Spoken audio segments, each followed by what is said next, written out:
Dedim getməyəcəm amma getdin sən. Ulduzlar eşitdi səsimiz qaldı tən. Qaraqan deyirdim mən və sən birik biz. İndi bax haradasan kəsildi o iz. Ateistdi Qaraqan, sən nəsəndə görüm. Daxildə axtar, ruhun arda dərin. Hər kəs danışır, qulaqları dəldi səs. Sən isə gəzirsən elə ortada tərs. Dinler çok Hristiyan, Yahudi, İslam. Niye beledir bilmiyorum bu insan. Yine sen geldin ele kalbe doldursan. Olmaz değilsen ama yine gezirsin. Dinler çok Hristiyan, Yahudi, İslam. Niye beledir bilmiyorum bu insan. Yine sen geldin ele kalbe doldursan. Olmaz değilsen ama yine gezirsin. Sərin sərin içirsən kəpi əlində. Biri bad, biri happy, ruhun dəyişir ərdəm. Axmanla düzəltmə istəyirsən hər şey.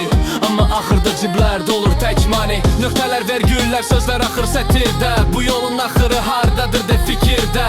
Ədəbiyyatda biz dövrün səsiyik. Sözlərimizdə yandırırıq ürəkləri. Dinler çok Hristiyan, Yahudi, İslam. Niye beledir bilmiyorum bu insan. Yine sen geldin ele kalbe doldursan. Olmaz değilsen ama yine gezirsin. Dinler çok Hristiyan, Yahudi, İslam. Niye beledir bilmiyorum bu insan. Yine sen geldin ele kalbe doldursan. Olmaz değilsen ama yine gezirsin. Geceler sakit ama ses var içimde. Hayallar kaçır tutabilmirəm bir de. Sendirsen her şey keçer sabaha bak ama sabahta eyni düşürəm ortada.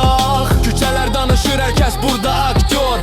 Sözlər kəskin, kəsir kimi kərpik dor. Bizim rap dövrün nəbzini tutur hər an. Sən də gəl qoşul, bu yol sənindir inan. Dinler çok Hristiyan, Yahudi, İslam. Niye beledir bilmiyorum bu insan. Yine sen geldin ele kalbe doldursan. Olmaz değilsen ama yine gezirsin. Dinler çok Hristiyan, Yahudi, İslam. Niye belədir bilmirəm bu insan. Yine sen geldin ele kalbe doğru.